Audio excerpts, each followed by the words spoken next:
Vegeta laban kay Broly. Goku hinamon ng pinakamalakas na destruction na si Jin. Hello guys, Ugok Anime PH nga pala, ngayon nga ay pag-uusapan na natin ang Chapter 34 ng Dragon Ball Hawkeye. Bago nga tayo magsimula ay mag-like na nga kayo sa ating video para lagi kayong updated sa mga ganitong klase ng content. Natapos nga ang last chapter sa scene kung saan ay hinamon nga ni Vegeta itong si Broly sa isang seryosong sparring, habang itong si Vados at Goku nga ay pumunta sa Universe 12 para nga kausapin itong si Jin. Dito na nga papasok ang Chapter 34 ng Dragon Ball Hawkeye na pinamagatang Son Goku's Challenge. At sa unang panel nga ay atin makikita na dinala nga ni Whis sila Broly, Vegeta at ang iba pa sa isang dimension para nga maiwasan ang pagkasira ng planeta dito ni Beerus, dahil nga magsasagawa nga sila Vegeta at Broly ng isang matinding sparring. Naghanda na nga ang dalawa dito at sinabi nga dito ni Vegeta na gagamitin na nga daw agad niya ang Super Saiyan Blue niya bilang panimula ng laban nila ni Broly. Wala na nga daw dahilan para gumamit pa siya ng mahinang transformation laban dito. At nakikita nga daw niya na nag-aral nga daw itong si Broly para nga daw makontrol nito ang lakas nito, kaya mas mabuti nga daw na gamitin na nito ang mga napag-aralan nito laban sa kanya. At wala pang ang ilang segundo ay nagpalabas na nga agad si Broly dito ng sobrang lakas na talagang nagpagulat dito kay Vegeta, habang itong ibang kasamahan ni Broly ay natatakot na nga din sa lakas na pinapalabas nitong si Broly. Salita nga dito si Lemo at sinabi nito na nararamdaman nga daw niya ulit yun pangyayari noong sa planetang Earth. Habang itong si Chele naman ay nag-aalala nga dito kay Broly, si Beerus naman dito ay nag-iisip kung ano nga daw ang magiging plano nitong si Vegeta dito kay Broly. Sa moment na ito ay ating makikita na kaya nang makontrol ni Broly ang Ozaro power nito. Pero mabilis nga lang tinamaan ni Vegeta itong si Broly ng isang malakas na pagsuntok na rektang tumama sa sikmura nito. Salita nga dito si Vegeta at sinabi nito na mas malakas pa nga din daw siya dito kay Broly. Dahil nga sa lakas ng atake ni Vegeta ay tumalsik nga dito si Broly ng malayo. Pero nagawa naman nitong makapagpahula ng napakadaming pag-atake na rektang patama dito kay Vegeta. Ngunit madali nga lang itong pinagsasalag ni Vegeta na talagang nagpagulat dito kay Broly, dahil nga sa ginawa ni Vegeta sa mga atake niya ay nainas na nga dito si Broly at mabilis na nga itong sumugod dito kay Vegeta. Ngunit madali nga lang iniwasan ni Vegeta ang mga pag-atake nitong si Broly. Dahil sa bilis nitong si Vegeta ay nagagawa nga niyang makapagpatama dito kay Broly ng malalakas na pag-atake. Habang umaatake nga dito si Vegeta kay Broly ay sinabi nito na wag nga daw itong umatake ng parang isang galit na beast, mag-isip nga daw muna ito bago umatake. Pero wala pang ang ilang segundo ay rekta na nang tinamaan dito si Vegeta ng mouth blast ni Broly na nagpatigil sa kanya sa pag-atake. After nga ng pangyayari na yun ay salita nga dito si Vegeta at sinabi nito na nauunawaan na nga daw niya, lumaban nga daw itong si Broly kanina bilang isang hangal para nga daw maging kampante siya sa gagawin nitong galaw. Dahil sa kapabayaan ko ay nakapagpatama ka sa akin ng malakas na pag-atake. Talagang nag-improve na ang way ng pakikipaglaban mo at pag-iisip mo sa laban.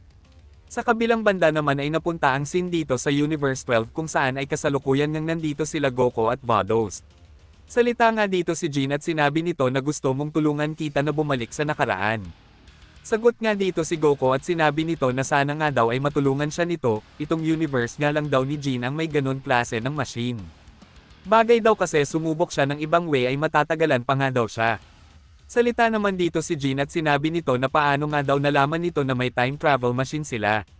Sagot nga dito si Goku at sinabi nito na nalaman nga daw niya ito dahil nga daw sa nakalaban niya dati.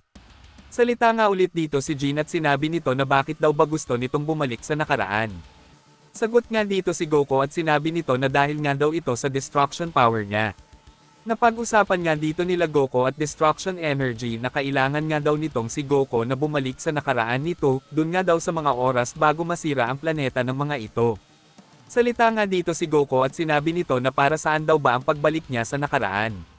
Ano daw ba ang maitutulong nito sa kanya? Salita nga dito ang destruction energy at sinabi nito na malakas nga daw ang body nitong si Goku, yung tipo na kahit anong klaseng pag-atake nga daw ay kaya nitong matanggap, pero ang isip nga daw nito ay medyo late na nga daw. Para magawang makontrol ni Goku ang destruction energy ay kailangan balance ang lakas ng katawan mo sa lakas ng isip mo. Bagay hindi mo magagawang mabalance ito ay hindi mo kailanman magagawang magamit ang destruction energy. Ang isip nga daw nitong si Goku ay may kulang na part kaya hindi nga daw ito talagang mabubuo. Dito nga ay nagtataka nga itong si Goku, kaya tinanong nito kung anong part nga daw ang nawawala sa kanya. Sagot nga dito ang destruction energy at sinabi nito na di ba nauntog ang ulo mo kaya nalimutan mo ang nakaraan mo. At ang part ng memories mo doon ay about sa naging buhay mo noong sa Saiyan World kung saan ka talaga pinanganak.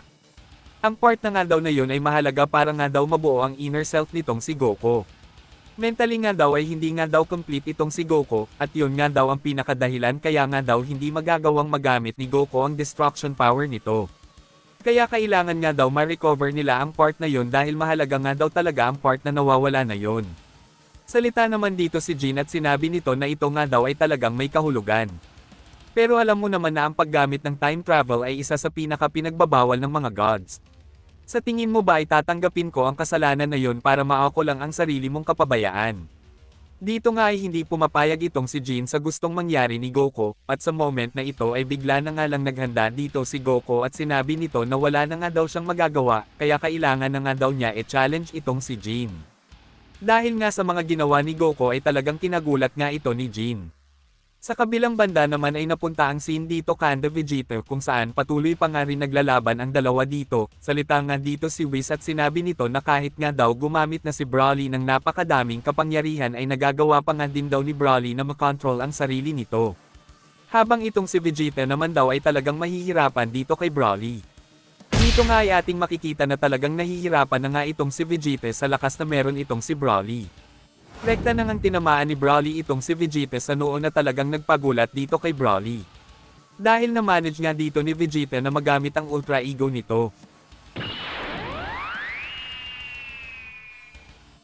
Sa kabilang banda naman ay after ngang hamanin ni Goku itong si Jin ay agad na ngang gumamit dito si Jin ng sobrang lakas na talagang nagpagulat dito kay Goku.